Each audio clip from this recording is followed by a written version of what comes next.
Hello, this is Eli Encrot, and I will be presenting one of the most useful features of the FastGraphs research tool, the portfolio building function. Both the premium and basic subscriber have access to this tool. However, the basic subscriber is limited to creating a maximum of 3 portfolios. On the other hand, the premium subscriber can create an unlimited number of portfolios and also has access to 16 preloaded portfolios. The emphasis of this demonstration will be on creating permanent portfolios. However, I would also like to note that it is possible to create temporary portfolios as well. Temporary portfolios are easy to build, but are also easily erased, and will automatically disappear once the user has logged out of the program. Keep in mind that for the purpose of this demo, I will only show the premium version of FastGraphs. In order to create a temporary portfolio, all the user has to do is type the symbols into the ticker box, separated by either a space or a comma. As an example, I will use MCD, J&J, and KO. Once all the symbols have been typed into the ticker box, simply hit the Go button to create the temporary portfolio. Once the temporary portfolio is created, there is a drop-down menu that will allow you to access each of the companies individually.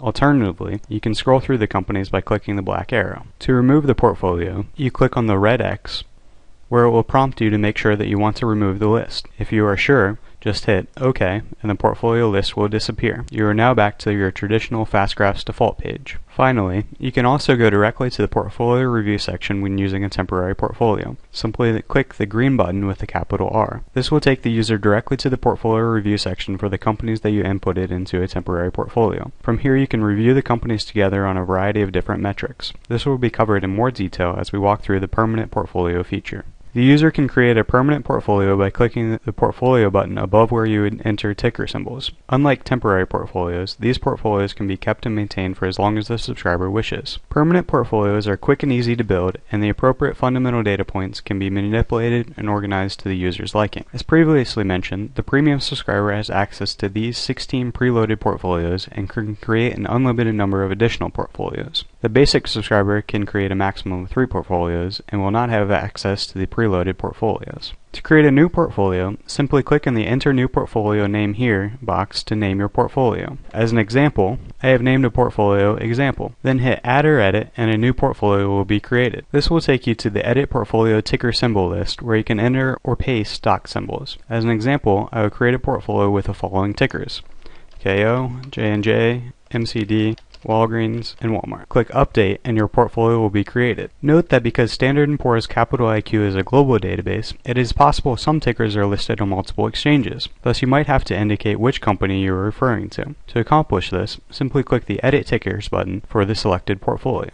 This will take you back to the Edit Portfolio Ticker Symbol list page. Now you can click the Add Exchange button, and the available exchanges will be displayed. In this case, note that J&J, KO, MCD, and WAG are only listed on the New York Stock Exchange, but WMT is listed twice. Thus it is necessary to choose the one you are referring to by deleting the unwanted symbol. Now click the Update button, and your portfolio will have the proper symbols. To add or delete ticker symbols from a portfolio, click the Edit Tickers button, make your changes, and click Update. To delete a portfolio, click on the Edit Tickers button, delete all the symbols, click Update, and your portfolio will be deleted. Once you have created a portfolio, there are 6 buttons next to each created portfolio. The first 3 stand for Total Return, Dividend Yield, and Alphabetical. Each one will take you to the portfolio review section. The 4th button, Graph, will take you back to the FastGraphs default page, and you will now have the same functionality with the drop-down menu and the ability to scroll through the portfolio's holdings as I demonstrated with the temporary portfolio. The 5th button is the Edit Tickers button, which I just explained. Finally, the last button stands for Edit, Buy, or Sell. This allows the user to put buy or sell dots directly onto the FastGraphs. To get into the portfolio review, you can click any one of the first 3 buttons. For instance, I will click Alpha, which will arrange my created portfolio into alphabetical order. The subscriber can manipulate the portfolio review in many ways. First, notice that you have the same earnings and time frame options as on the main FastGraphs page. Additionally, the subscriber can organize the review by any one of a variety of different methods, like total return, dividend yield, or EPS yield order. Here we see that the portfolio is organized alphabetically by tickers, as we clicked on the Alpha button to get into the review. By clicking the Select Headings for Report Below button, a set of drop-down windows are created which allows the user to change the order of whatever function they want to use, or they can completely eliminate them by simply turning any of them to 0. For example, we could turn off long-term debt to capital by selecting 0, and hitting Regenerate Portfolio Review. We can see that the debt to capital ratio has now been removed from the table. To choose a specific order for each data point, simply click the drop-down windows and pick what spot you want this function to show up in. Once you're satisfied with the number and order of each item, simply click the button Regenerate Portfolio Review.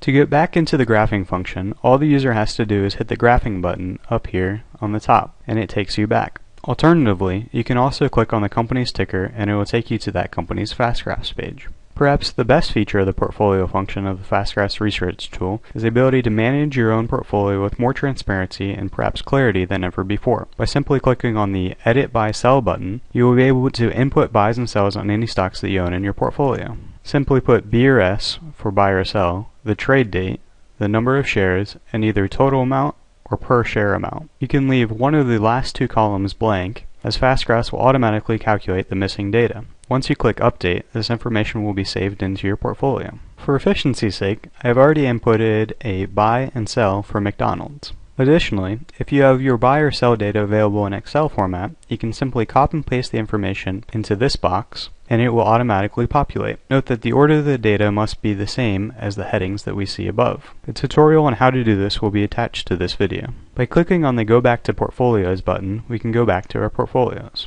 Now let's look at the buy-sell dots that I have created with the buy and sell list by simply clicking on the Graph button. This will take us into our portfolio in the FastGraphs section. Once you are back into the default FastGraphs page, you can use this drop-down menu to select the ticker that you want to view. We can now see the buy and sell dots that we inputted. For example, this green dot shows that you bought 100 shares for $5,330 on April 30th of 2009. This red dot shows that there were 50 shares sold for $4,937 on June 17th of 2013. There are two things to note here. First, the gold line represents your cost basis. This will show up on both the historical graph and on the estimated earnings and return calculator. Additionally, in the upper left-hand side of the historical earnings and price correlated chart, there is a summary box. By scrolling over this box, it will give you a summary of your buys and sells. For instance, it shows you bought 100 shares for $5,330, you sold 50 shares for $4,937, and there's still 50 shares remaining that are now worth $4,939. You can add a new buy or sell to your portfolio in the same manner as this video has described. For instance, let's say you wanted to add a Visa purchase to your portfolio. First, you would add a new name to the portfolio. Click the Portfolio button, select Edit Tickers, and you can add your symbol. For Visa, I would type in V, and I can then hit Add Exchange to see if multiple tickers exist. In this case, V is the only symbol listed on the New York Stock Exchange. I can click Update, and Visa has been added to my portfolio. Notice that there's now 6 companies in this portfolio. To add a buy or sell decision, I hit the Edit Buy Sell button. For illustrative purposes, let's say I bought 25 shares of Visa on December 10th of 2013 for a price of $199.43. I would enter B for buy, the trade date, which is 12/10/2013, the number of shares, and either the total amount or the per share amount, in this case $199.43. I would then click Update, and the Visa purchase is now included in your portfolio. By going back to Portfolios, we can use the Graph button to get back to the default FastGraphs page. Here I can use the drop-down menu, select Visa, hit Go, and we can see that we've added the purchase decision to the FastGraphs default page. The FastGraphs Portfolio Research tool brings a level of transparency and clarity to portfolio management like no other tool that we have seen before. This is the 5th demonstration video. There will be numerous tutorials that will go deeper into all the demos, including this one.